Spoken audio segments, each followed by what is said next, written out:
This news update is brought to you by... Don't you deserve a little me time? Play catch up and binge watch full seasons of your favorite TV shows. Available on video on demand from Flow. Simply press the VOD button on your Flow remote. This is how we do TV. This is how we flow. It's Tuesday, February the 9th, 2016, and this is your Barbados Today morning news update. I'm Emmanuel Joseph. Thanks for joining us. In our top story, the number of Zika virus cases in Barbados has risen to 7. The latest confirmed cases have occurred in 3 pregnant women. The Ministry of Health revealed yesterday that the 3 newest cases were confirmed by the Caribbean Public Health Agency, or CARPHA. The ministry said 3 women have been notified of the results and have been counseled. As a proactive response, the ministry has developed and disseminated guidelines to guide general practitioners, obstetricians, and other health care providers in the clinical management of women who have the Zika virus during pregnancy.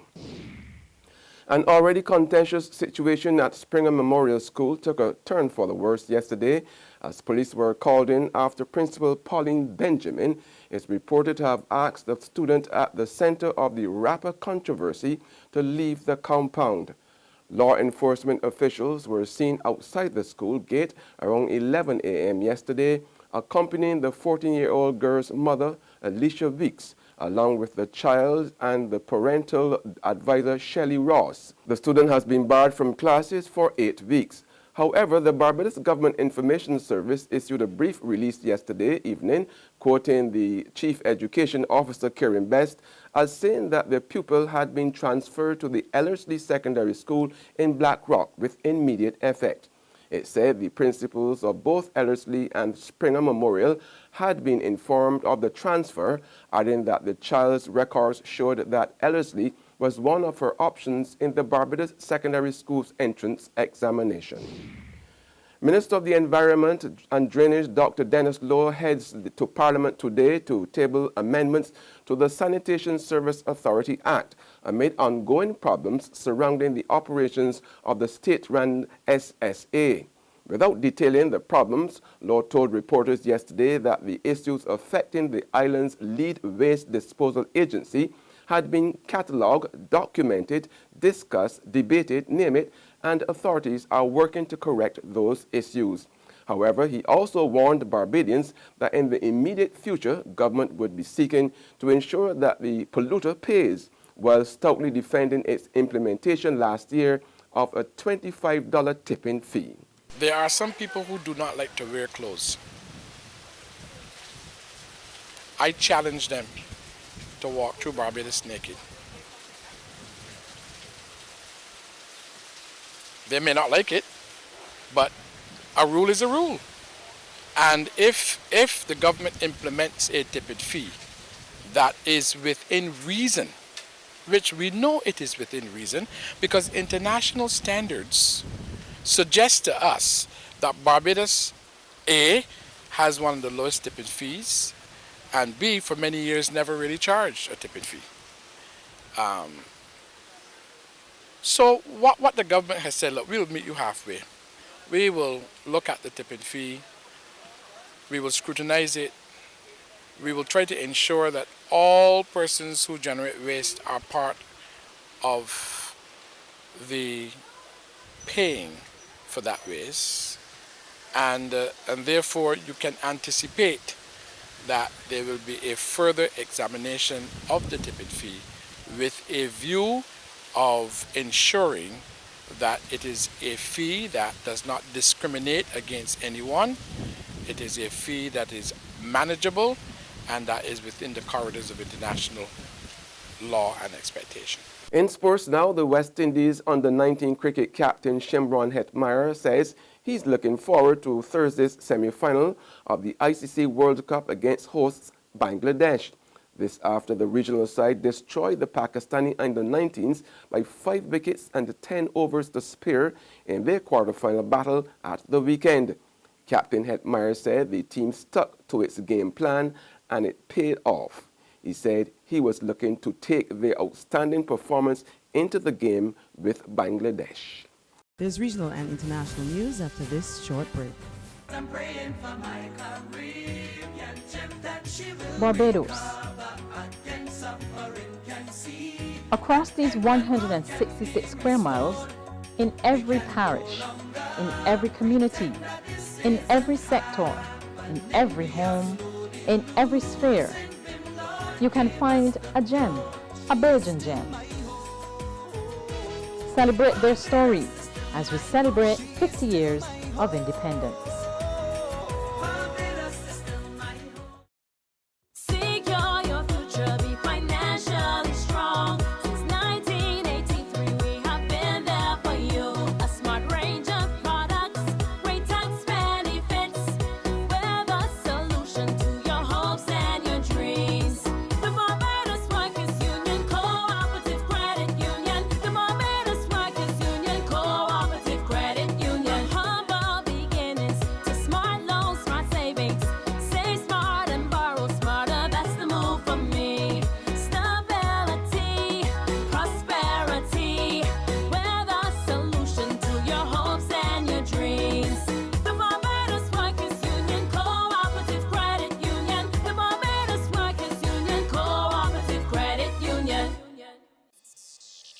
Hey, I'm Rabia. Look out for my new segment, Fashion and Beauty with Rabia, coming out this week. It's going to be so exciting. It's going to cover hair, nails, shoes, everything fashion and beauty. I'm excited, and you should be too.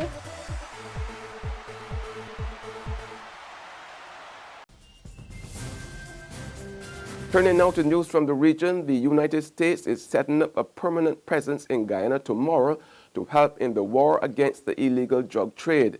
A branch of the American Drug Enforcement Administration, or DEA, will begin operations in Guyana following years of negotiations. We pick up the details in this Capital News story. Despite not having a permanent presence, the DEA has been working with the local counter-drug agencies to fight the drug trade. Together, the agencies are responsible for scores of drug busts, which have seen the arrest of a number of Guyanese and persons of other nationalities as they attempt to transport the illicit drugs. Included in the arrest is notorious drug lord Shahid Roger Khan, who is currently in U.S. prison serving a 15-year sentence. The Desperados are the 2016 Trinidad and Tobago Panorama champions, and it's all part of Carnival festivities. They played their way to 285 points and their first Panorama title since 2000, while Pan Elders won the medium band category. We join the action in this TV6 News report. Setting up for the band's 11th Panorama title.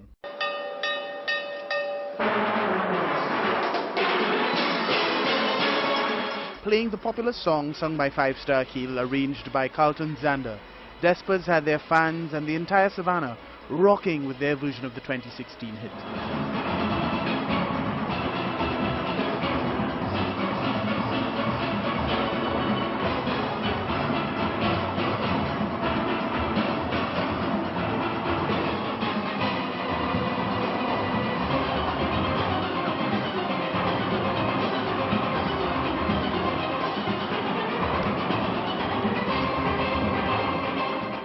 But that wasn't before big bands like Supernovas and Phase 2 said their piece.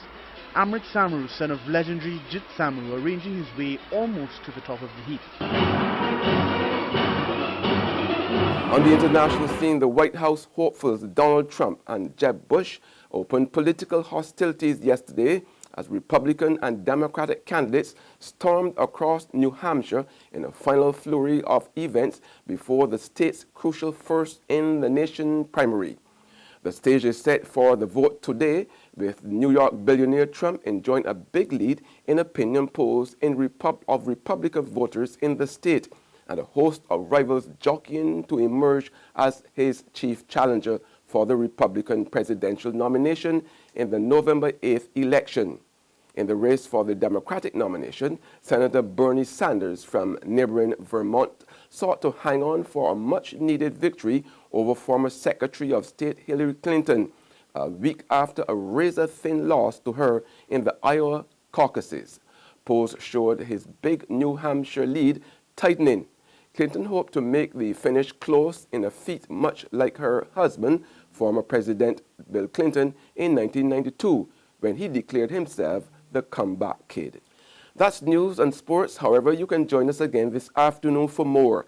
Until then, remember to log on to www.barbadostoday.bb, subscribe to our e-paper, email updates, or like us on Facebook. You could also catch us on Izumi Media in bus terminals or Screenplay at supermarkets and gas stations near you.